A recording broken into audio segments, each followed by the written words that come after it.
The doorbell rings. An 8-year-old girl rushes to greet Santa Claus. Instead of jolly laughter, a gunshot shatters the Christmas Eve silence.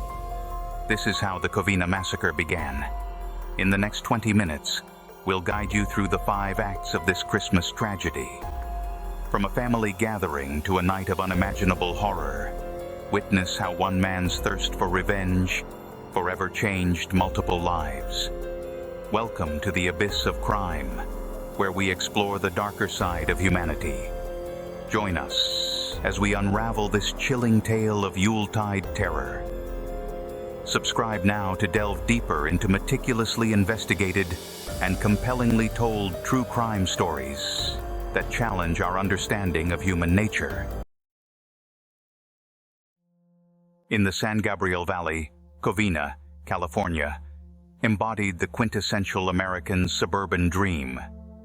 Its peaceful streets and low crime rates fostered a sense of security among residents, who often left their doors unlocked, trusting in their community's safety. The Ortega family stood as pillars of this idyllic setting, known for their warmth and generosity. Their annual Christmas Eve celebration had become a cherished tradition, transforming their 2-story corner house into a beacon of holiday cheer for family and friends alike. As December 24th, 2008, unfolded, the Ortega home buzzed with anticipation. Children's laughter mingled with the sounds of decorating and cooking as the family prepared for the evening's festivities. Outside, neighbors exchanged friendly waves and season's greetings, oblivious to the impending tragedy. Twilight brought an influx of guests bearing gifts and homemade treats. Alice Ortega, the family matriarch, put finishing touches on the meal, while I welcomed arrivals with hearty embraces. The living room quickly became a hub of activity, adults catching up as children eyed the presents beneath the tree. The gathering took on a festive glow as the evening progressed. Toasts were made, plates filled, and games played. Younger children, faces flushed with excitement, shared secrets, and whispered about Santa's imminent arrival. Their innocence stood in stark contrast to the events about to unfold. Amidst the revelry, few noticed the absence of Sylvia Ortega, recently divorced and facing her first holiday season as a single mother.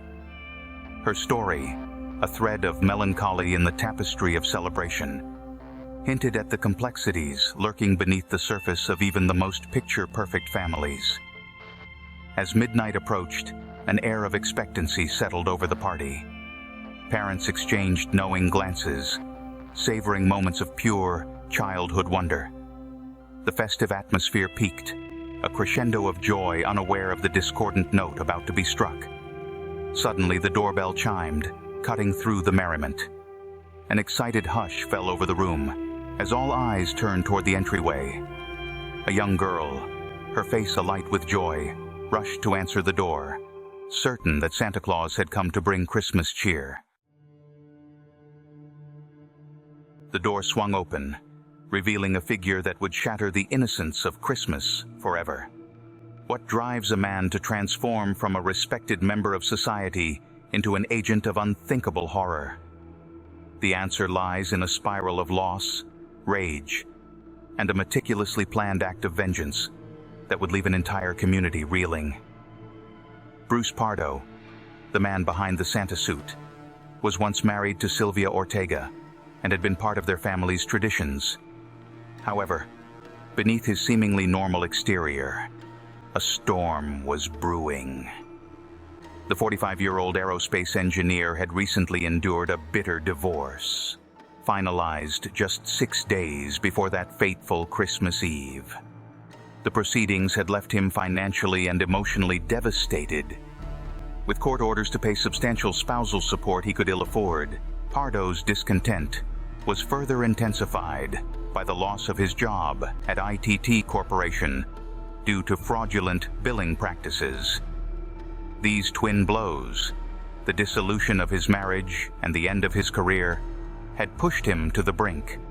though few could have predicted the depths to which he would sink.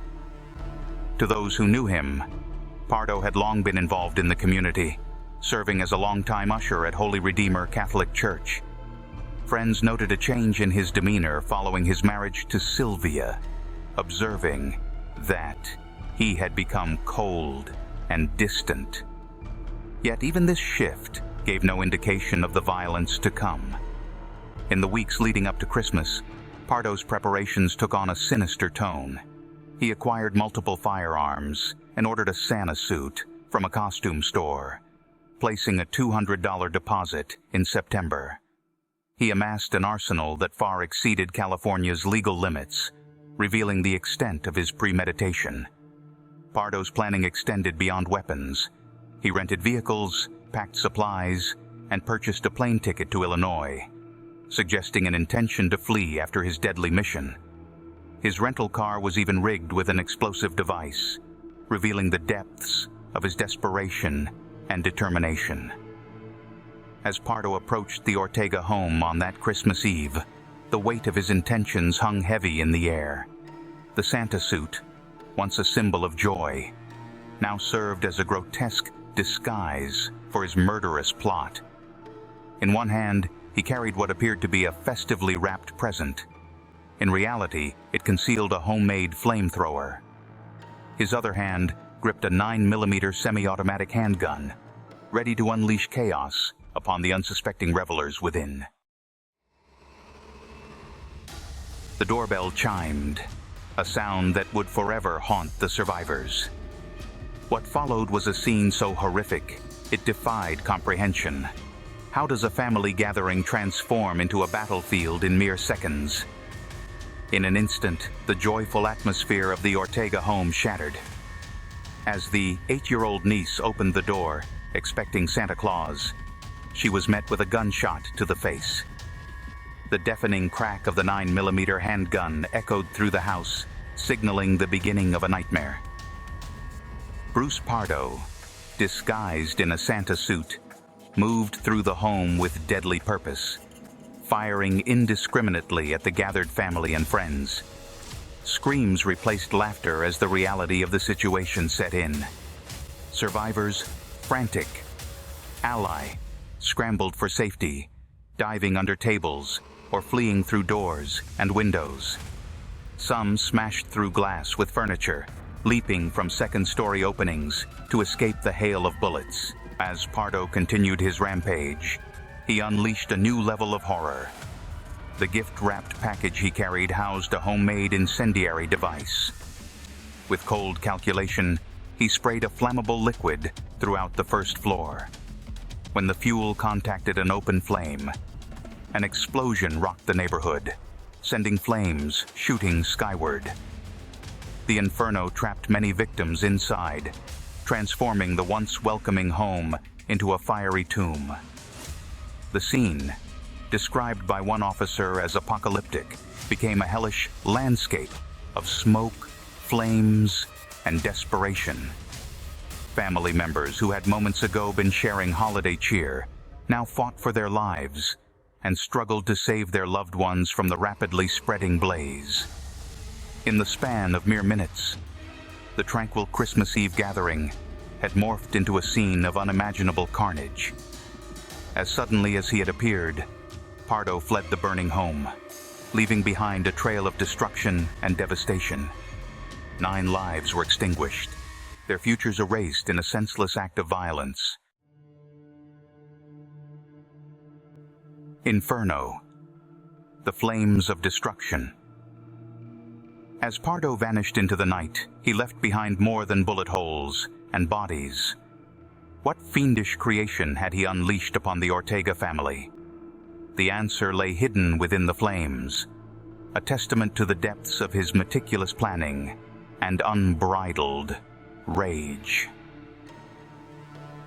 The inferno that consumed the Ortega home was no accident, but the result of a carefully crafted weapon of destruction. Bruce Pardo's homemade incendiary device, disguised as an innocuous Christmas gift, was a rolling air compressor converted to spray racing fuel. This makeshift flamethrower wrapped in festive paper, stood as a grotesque symbol of the holiday cheer he sought to destroy. As the racing fuel made contact with an open flame inside the house, an explosion rocked the neighborhood.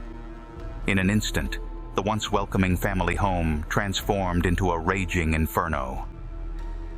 Flames shot skyward, reaching heights of 50 to 70 feet, illuminating the night with an eerie, hellish glow.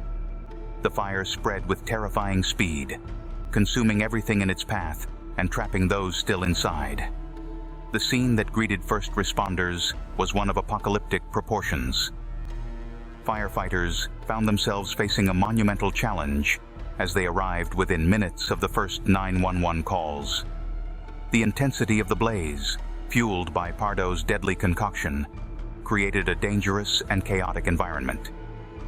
Explosions continued to rock the structure as flammable materials inside the home ignited. Each blast a potential threat to the brave men and women battling the flames. A total of 80 firefighters descended upon the scene, their efforts hampered by the sheer ferocity of the fire. The air was thick with acrid smoke, obscuring visibility and making breathing treacherous. Despite the risks, these courageous individuals pressed on, desperately trying to bring the inferno under control and save any survivors trapped within. For an agonizing hour and a half, the firefighters waged war against the flames. The heat was so intense that it left Pardo with severe third-degree burns on his arms and legs as he fled. A grim reminder of the hellish conditions inside the home during his attack. As the firefighters battled the blaze, a grim realization began to set in. The chances of finding survivors diminished with each passing minute. The fire's intensity had transformed the Ortega home into a crematorium, leaving little hope for those who hadn't managed to escape in the initial chaos. Finally, after what seemed an eternity, the firefighters gained the upper hand. As the flames subsided and the smoke began to clear, the true extent of the tragedy came into focus. The Ortega home, once a symbol of family and festivity, now stood as a charred husk, its blackened remnants a stark monument to the horrors that had unfolded within.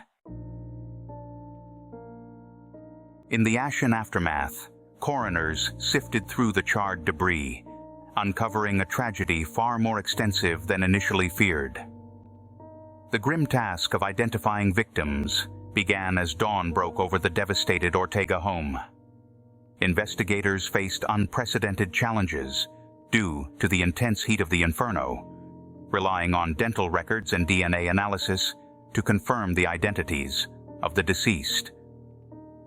As the painstaking work progressed, the true scale of the tragedy emerged. 9 lives had been extinguished in Bruce Pardo's brutal act of vengeance. Among the victims were Joseph and Alicia Ortega, the beloved patriarchs of the family, along with their children James, Charles, and Sylvia, Pardo's ex-wife. The list of casualties extended to include 2 daughters-in-law, Teresa and Shuri, as well as Alicia Ortiz and her son, Michael. Each name represented a life cut short, a future erased. The Ortega family tree, once sprawling and vibrant, now stood with many of its branches abruptly severed. Joseph and Alicia's home, once a bastion of warmth and tradition, had become the site of unimaginable loss. James and Charles were remembered for their bravery in confronting Pardo, while Sylvia's divorce had unwittingly set these tragic events in motion. Amidst the devastating loss, stories of survival emerged. An 8-year-old girl miraculously survived despite being shot in the face. A 16-year-old girl escaped with a gunshot wound to her back, while another woman suffered a broken leg after leaping from a second-story window. These survivors, though scarred, stood as testaments to human resilience. The final death toll struck at the heart of the community. 9 lives lost, 13 children left without at least one parent, and countless others traumatized by the events they had witnessed. I lost so many family members that night. Rebuilding from the ashes of such unimaginable loss feels, well, daunting. But we have to move forward for those who survived and for the memory of those we lost. Letitia Józef-Polski, who lost multiple family members, faced the daunting task of rebuilding from the ashes of unimaginable loss. Her story, like those of the other survivors, underscored the profound impact of this tragedy on the fabric of an entire community. Pardo's final act, a coward's end. While the community reeled from the massacre, Bruce Pardo fled into the night, his Santa suit now a grotesque reminder of his crimes. But his escape was far from clean. What critical oversight in his plan would transform him from predator to prey? As Pardo sped away from the scene of devastation, the full extent of his miscalculation became painfully apparent. The homemade incendiary device that had turned the Ortega home into an inferno had also inflicted severe burns upon its creator. This unexpected self-inflicted injury would prove to be the first domino in the collapse of his carefully laid plans. Despite his injuries, Pardo managed to drive approximately 40 miles to his brother's house in Samar, California. His arrival, in a state of severe distress, marked the beginning of the end for the man who had just shattered countless lives. The pain and shock of his injuries had likely begun to set in, clouding his judgment and derailing his intended course of action. At his brother's home, Pardo's reign of terror came to an abrupt and ignoble end. Overwhelmed by his circumstances, Pardo took his own life. He was found dead from a self-inflicted gunshot wound, 2 handguns lying by his side. The man who had played at being Santa Claus to unleash hell upon others had ultimately become his own final victim. Even in death, Pardo's capacity for destruction lingered. His rental car, parked near his brother's house, had been rigged to explode if tampered with. This booby-trapped vehicle posed a significant danger to law enforcement and revealed the extent of Pardo's meticulous planning. As authorities carefully approached the vehicle, they uncovered evidence of Pardo's thwarted escape plan. Inside were $17,000 in cash, remnants of his Santa suit, and maps of the Southwest and Mexico. A plane ticket for a flight from Los Angeles to Moline, Illinois, was found among his possessions. These items painted a clear picture of a man who had intended to vanish after committing his heinous act, only to be undone by his own destructive device. As investigators pieced together Bruce Pardo's thwarted escape, they uncovered a chilling portrait of a man unraveling under the weight of personal and financial turmoil. At the heart of his descent lay his bitter divorce from Sylvia Ortega, finalized just a week before the massacre. The divorce settlement, including a monthly spousal support payment of $1,780, compounded by the loss of his aerospace engineering job, created a storm of resentment and despair. Pardo's past revealed a troubling history of deception, including an abandoned child from a previous relationship he had hidden from Sylvia. This pattern of dishonesty painted a picture of a man skilled at compartmentalizing his life while harboring deep-seated grievances. Psychological analyses highlighted traits of extreme narcissism and obsessive-compulsive tendencies. His meticulous planning of the attack reflected a chilling level of premeditation. Investigators noted his ability to maintain a facade of normalcy as a church usher and seemingly upstanding community member, while masking a storm of entitlement and resentment. The FBI's profile suggested that Pardo's actions were driven by a toxic mix of anger, a need for control, and a profound inability to cope with failure. These long-simmering grievances culminated in the Christmas Eve massacre, revealing a deeply fractured psyche pushed to its breaking point. The Covina massacre remains a haunting reminder of the devastation caused by unchecked rage and unresolved grievances.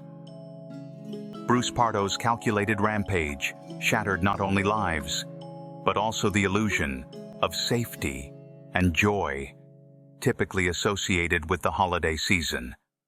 For the families affected, Christmas Eve became an annual marker of profound loss, while investigators pieced together the motives behind his horrific actions. The ultimate tragedy lies in the irreversible pain inflicted upon so many. The story of Bruce Pardo serves as a chilling testament to the destructive power of bitterness and the fragility of human connections when fractured by deceit and despair.